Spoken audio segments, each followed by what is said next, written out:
Do you struggle with the balance between your work and your family? I think probably most all of us can say in some way or another, we have been in that place where we struggle with where our priorities fall on one side too much or balancing imbalance too far to the other side. This is for you today. I'm so glad that you can be here with us. I have two wonderful friends here with me today. One of them is a friend I've known for a little while. Her name is Dykema. She has two boys. They are 5 and 7 years old. And Sarah works as a real estate agent with Purpose Life Homes. She runs a business with all actually moms there. So that's kind of exciting and differently relatable for a podcast about moms. And if you enjoy hearing from her, you can follow her more on Instagram at purpose_life_homes. And a new friend that I have with me today, I'm super excited to get to meet her and for you too also. Her name is Grace Sekayan. And Grace has 3 children. They are 2, 4, and 6 years old. And Grace is a nurse. She's a registered nurse. She has her MSN in Administrative Nurse Leadership. And if you are inspired by her today and want to hear more from her, you can also follow her on Instagram at Mama Nurse Grace.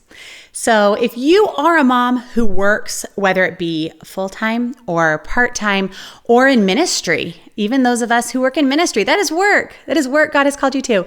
Or if you are a stay-at-home, full-time stay-at-home mom, but you have friends who work, or a sister, or maybe you're a mother to somebody who is a working mom, listen today and be encouraged throughout all that we have to share, because I know that you will feel just the Lord speaking to you as he speaks through Grace and through Sarah today. Thanks so much for joining us.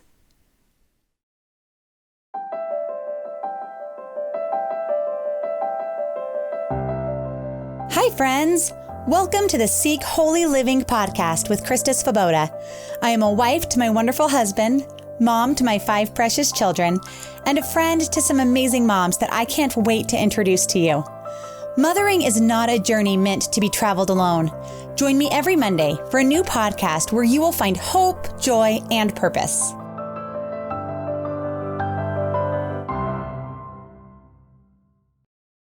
Well, thank you, Sarah, so much for being with us today. Thank you. This is exciting. It's great. Good conversation. Thank you, Grace. It's so nice to meet you. And so nice to have you. I'm so excited to be here. Good. Well, this is going to be so fun. So I want to let you guys just start off just introducing your family and kind of what your family dynamic is, all that good stuff. So start us off, Sarah. All right. I'm Sarah Dykema. I am a business owner, entrepreneur. I do real estate full time, and I'm married to my husband, Jeff, of 17 years. We have 2 boys, Ari and Alan, 7 years old and 5 years old. And I live with my husband, obviously, but what I was going to add to that is we actually co-own a home with my parents. And so cool. That's a big part of all of what we're going to be talking about is just, that's my tribe at home. So I want to just put that out as a disclaimer because people are going to be like, how did you do that? My mom helps a lot. Well, I don't even think that's a disclaimer. That's just real. Yeah. Because everything has to have a way that it works. Yes. That's beautiful. That's great. So your life is pretty much calm. Oh, slow, totally. Very 2 boys, slow. 5 and 7. Gosh, I just get my toenails done all the time, right. massages. Right. Yeah, right. All the me time. Yeah. No, very chaotic, a lot. That's great. I love it. And Grace, tell us about your family. So I'm married to my husband, Thomas. We've been married for 9 years, coming up this year. We have 3 children who are, like you said, 6, 4, and 2. My mom helps out a lot. She is my village. So between my husband and my mom, our world goes round and round, and that's kind of our family. That's great. What a gift moms are. Yeah. My mom's holding my baby while we're recording this right now. Like if I didn't have her, we wouldn't be doing this. Yes. So praise God for good grandmas. Yes. Amen. Right? Yes. So tell us about your work. You want to start, Grace? Sure. What do you do? So I am a nurse manager at a local hospital. I manage the pediatrics in PICU. It's the day-to-day operations, staffing, working with the nurses that are there, trying to make the functions, function. It's pretty hectic because I have 104 staff.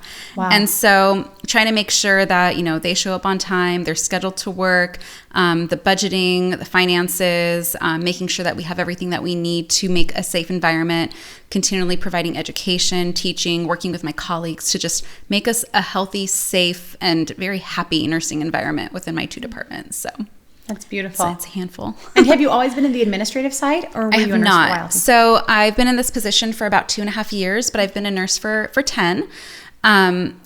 This job was really a blessing. We moved to Fontana, and I was actually teaching back then at a nursing university, teaching pediatrics. And life changed, and I found myself wanting to do something with my master's degree, which was in administrative nurse leadership. And I really wanted to be in a position where I could lead other nurses and to drive that passion in others.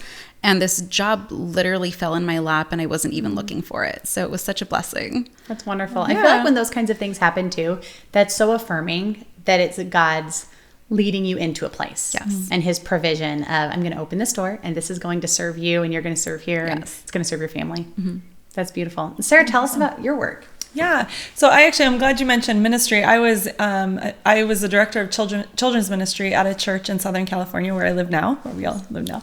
And so I did that for about 5 years. And then after we had the boys, our boys are adopted through foster care. And so our first child was placed with us. And so that kind of just changed things up in our home and what that was going to look like in the dynamics. And so ministry just got to be a lot at that time and at the administrative level. And so I kind of stepped back, reevaluated what I was going to do with my life. And I've always loved to sell things. And so I went straight into real estate and have started a team. I've been in real estate for about 5.5 years, and I own another business on top of that. So I like to be more of the entrepreneur side of things. You have the gift of ideas. I love ideas. Yes. I love ideas. And so right now, currently, and for a long time to come, I'm excited. I'm leading a team of faith-based women who are working moms, and we are real estate agents in the local marketplace. So.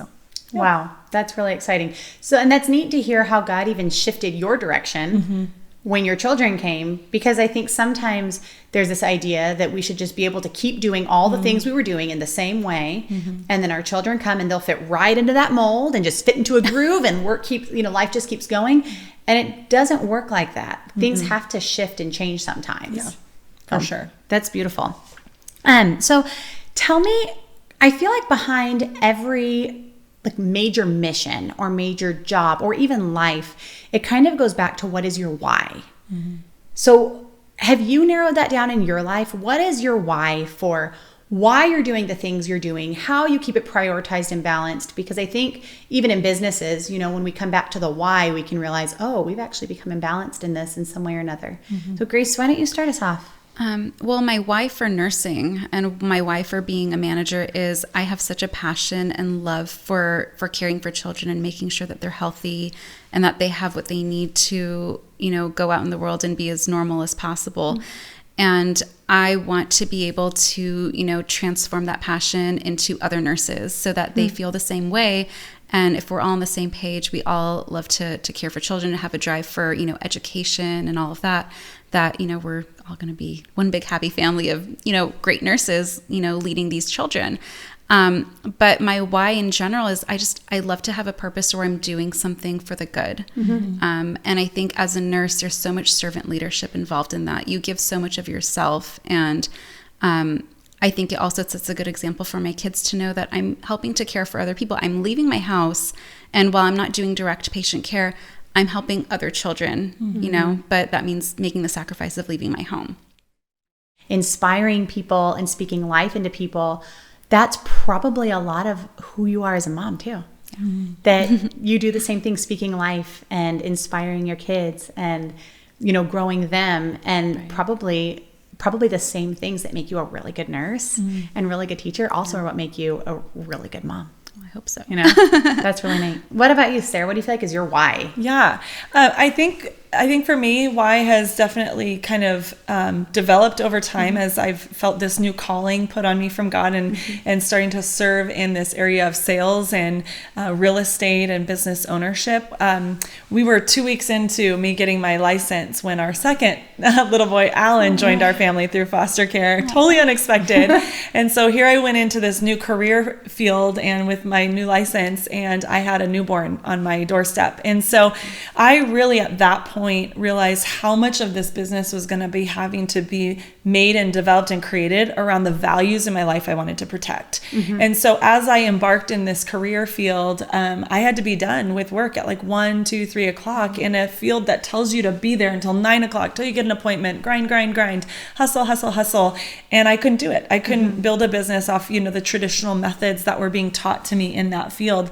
But I still wanted to show, and I still felt called to be successful and more importantly, significant in this area of the industry. And for me, I really feel like the Lord has put a big, strong urge on me and a boldness to speak boldly in my faith and to teach other women to learn to operate and not separate your faith from your business. And you can be successful with what the world shows you are limits, can be limitless possibilities in the way that you serve people, but first serving your family first and God.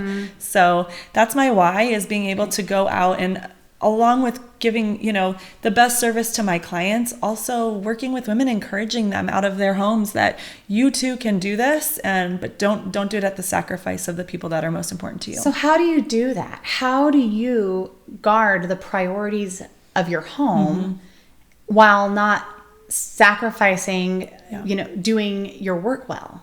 And how do you teach women that? Yeah. And I think Grace and I are going to have probably different answers to this, because it's different when you're self-employed and when you have an employer. For me personally, that's why I picked. I love that. And I think that's really important, because I think both are very important, but they're both going to be different answers. And for me, I can work until all hours of the day. I can stay clocked in, and Grace is going to have a different answer for that. And for me, I had to learn to say no.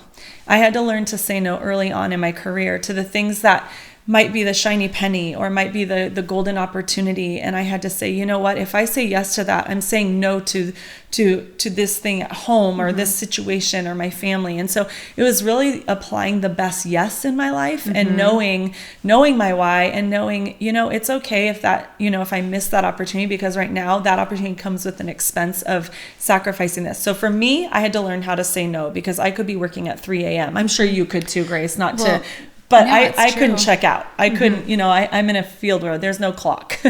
So.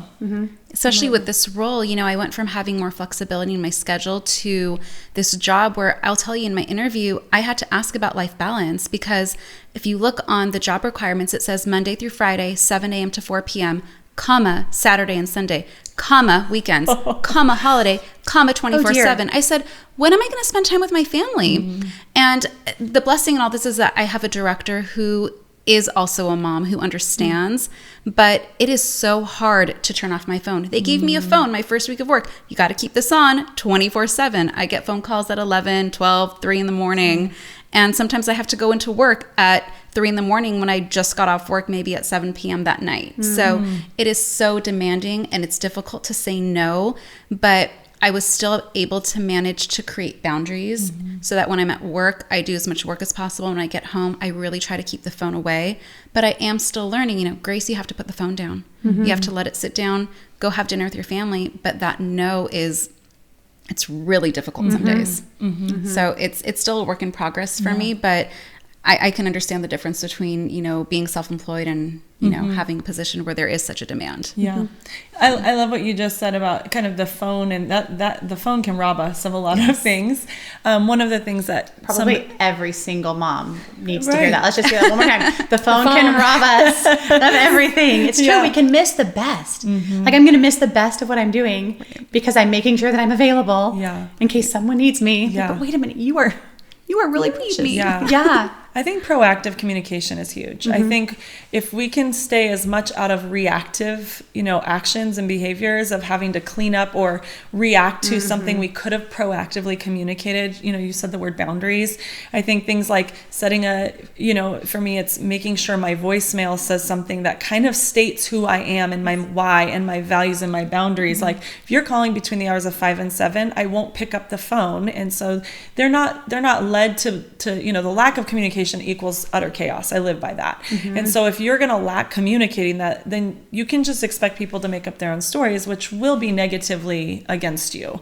So boundaries are big for sure. And I think that's also realizing that all of our time comes from somewhere. No one has more than 24 hours in a day. So true. Every hour is being used for something, or minute is being used for something. And my time is important because my family is important and what I'm doing is important. And I realized that when I was, because I homeschool my kids, and realizing that I still felt like I needed to be available during the day if, I got a text or a phone call or whatever. And realizing though that I wouldn't do it if I was teaching. If I was in a classroom at that time, I wouldn't go answer my phone because someone was calling. No, I'm doing what I'm supposed to be doing at that time. So I think those boundaries are huge. Yeah, I noticed that when I called you, Sarah. I love that. I heard your voicemail. I thought, yes, I knew I was calling the right person for this conversation. That's wonderful. So let me think about the next thing I was going to ask about here. Oh, okay. So work priorities. Let's talk about that. I feel like it's sometimes easier to draw our boundaries in our home, but I love that when you got the work description that you said, that you right away were like, okay, let's talk about this, because that kind of can put like a lump in your throat to be the voice of saying, okay, this may not work for us. Right. How did you do that? So I was probably 6 or 7 months pregnant when I even interviewed for this job. Okay. And the fact that they even considered me was a miracle. But I interviewed and I went home and I prayed about it. My husband prayed about it. My mom did too. I got a call the same day saying, we want to offer you this job. And I said, I need to talk to my family and make sure that this is the right decision for us, because we had 2 and 1 more on the way at that time. And my mom was the one that really guided me to take the job. She said, this is your opportunity. I'm here. Thomas is here. We can make this family work. And you can go do this job that you're really passionate about, that you really have a heart for. And that's really what drove me to say, like, this can be done. It's just a change in balance. We're just shifting a little bit. Yeah. That's great. That's awesome. Well, and that kind of actually goes into the next thought I was going to think about. Let's just roll into that. Was about how you and your husband and your moms, it seems like with both of you, make this work with your roles. Because I think that sometimes there's an expectation that mom does all the things, and it's just not possible. Right. You can't be all things to all people. Right. I think about how often that verse is used inappropriately. I can do all things through Christ who strengthens me. Like, no, you can't be everything. Like, you can do all things God is calling you to. You can do all the things he's leading you to do through his strength. You can. But that doesn't mean that you do it all. Nobody does it all. So Sarah, why don't you talk about that for a minute? How does that work in your home with the different roles, and how do you and your husband stay in good communication to keep that balance healthy? Yeah, no, that's a question and a process we work through seasonally. Yes, constantly refining that. It's never gonna actually arrive at something. It might work for a season and then something changes and we've got to, schedules change. We have a family calendar. That's big. Having a family calendar in the living room, everybody can go up to it. And then protecting the people that are helping protect me. My mom and my dad are a huge part of our, ability to be out in the workforce and leading these teams that we have, but making sure they're protected, making sure they get away when they need it and they're refueling. We can only give out of an abundance of what we've already filled up with. So whatever we're pouring out into the people in our lives is only because we've filled that ourselves up with that. And so I have to look out for that, for the people you said, the tribe, right? Or the village, right? It's kind of like those people. I need to make sure that they're having that time to fill up. That's a big thing for us. And then also for my husband and I to get away. We every year, because we're business owners, we take the time. We have a budget retreat twice a year, and so we go and we get in our numbers. I'm not a number gal, and my husband is, and that can be a really big part of a relationship that could go awry and bring tension. And so we are proactive in that. And so we sit in our numbers.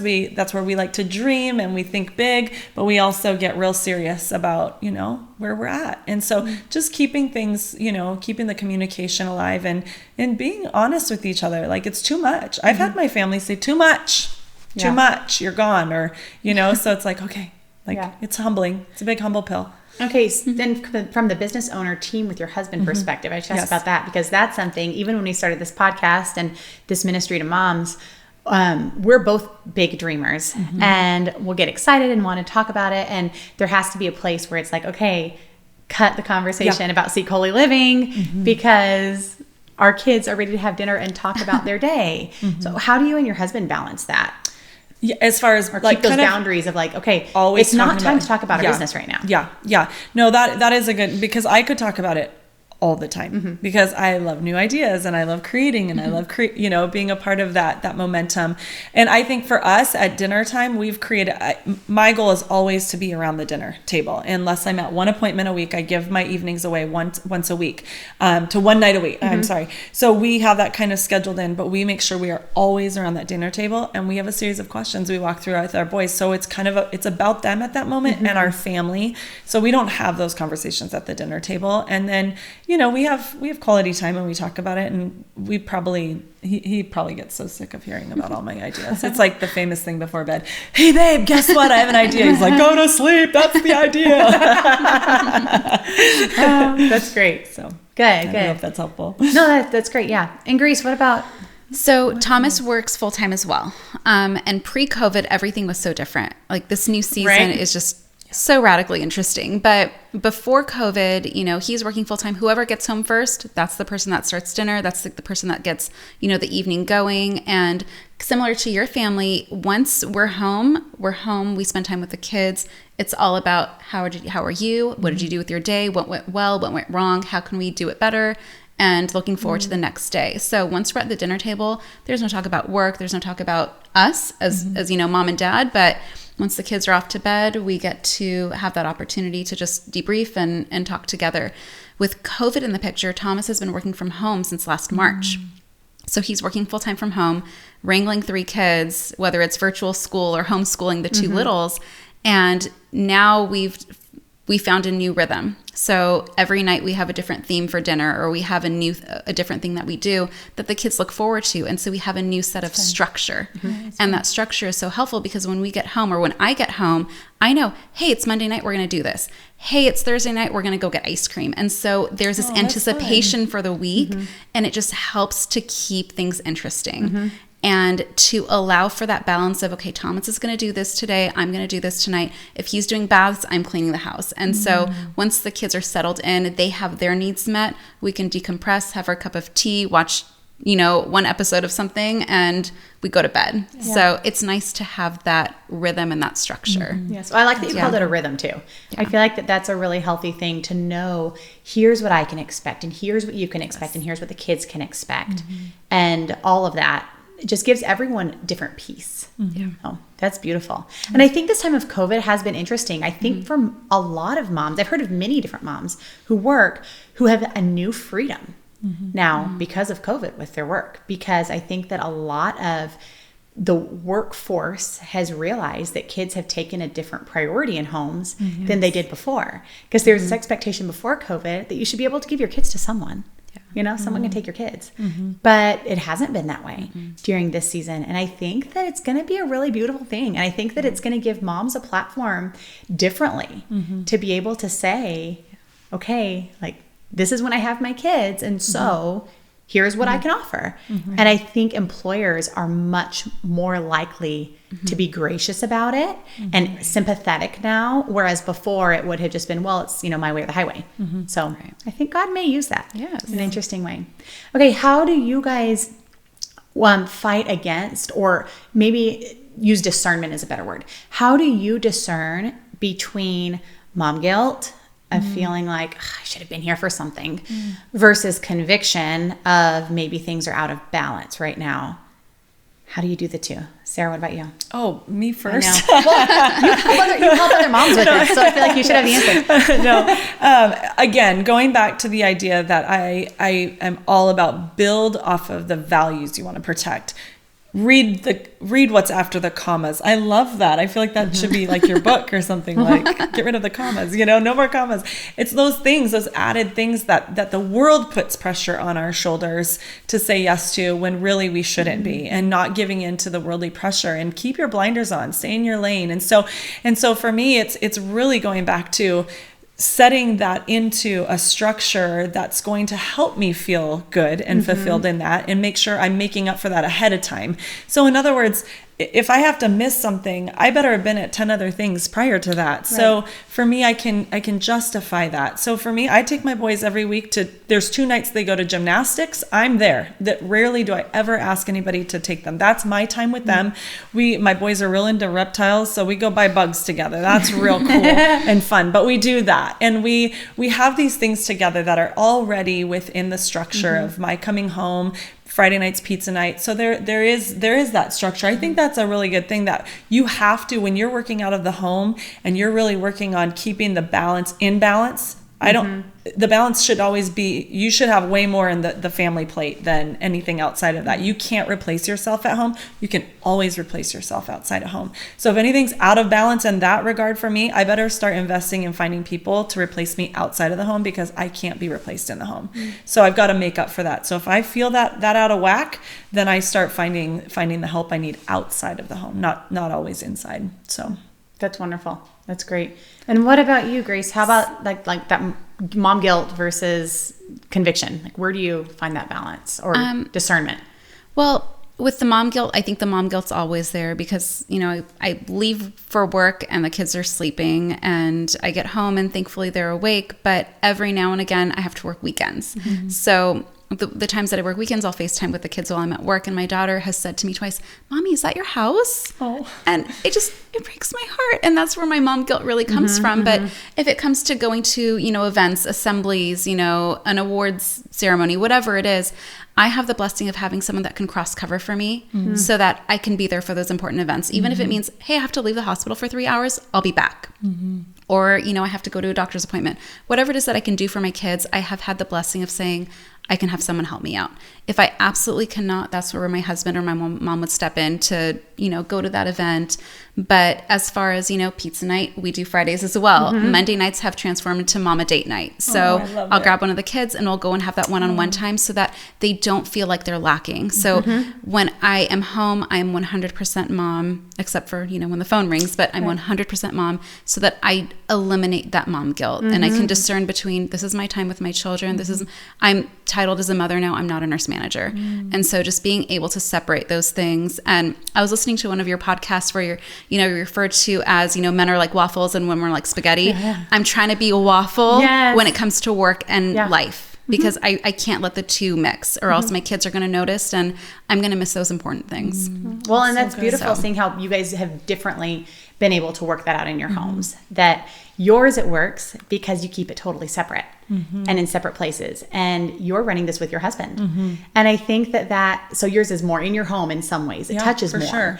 And I think that is just such a testimony to how God has made us so differently, and God has gifted us uniquely and called us to different things, that God calls us to different places to do different things, and he will make us capable of those things. And I think about that verse that says, whatever you do, work at it with all your heart, is working for the Lord, not for men. And as he calls you and you work at it with all your heart for him, that he will be faithful and he will show up. And I just think that you both are beautiful examples of following his leading, and then both of you leading other people and being a light in a dark world. And God is going to just use you in the places that he's called you to lead people to himself.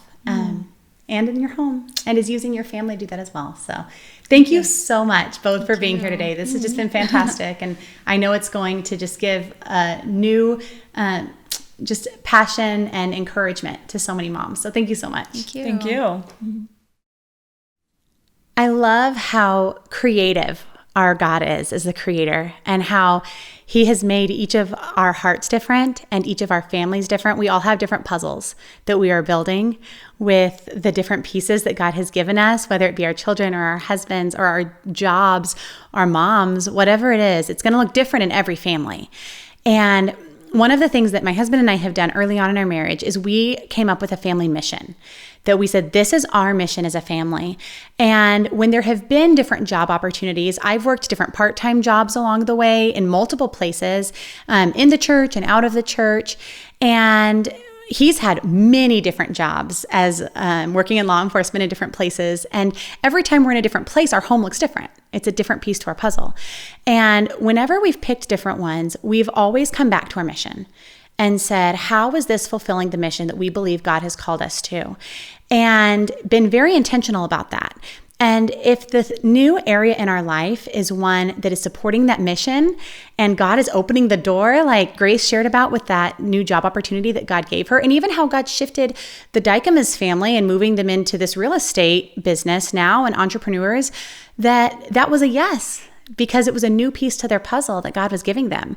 And we have to be intentional about that and have to be mindful of if the new opportunities and the things that we're doing are supporting what God is calling us to. And if the answer is yes, then God will make you capable to do the things that He's giving you. And He will bring the right people alongside, and those people are joining you in a mission that God has called you to, and your children and your family is a new part of their mission. And a short story of a way that God did this in my life once, when I was working a bit more and my children were young and I didn't have all the time in the world, because again, all our time comes from somewhere, my husband suggested that we get someone to help with our laundry. So naturally, I cried, because that means I'm not enough and I'm not doing enough and I'm behind and I'm not a good enough mom, and I'm sorry our clothes are always in our bedroom in baskets. And instead, though, I paused and I talked with a good friend who had some good wisdom for me. And she said, you know what, maybe God is going to bless someone else through this, though.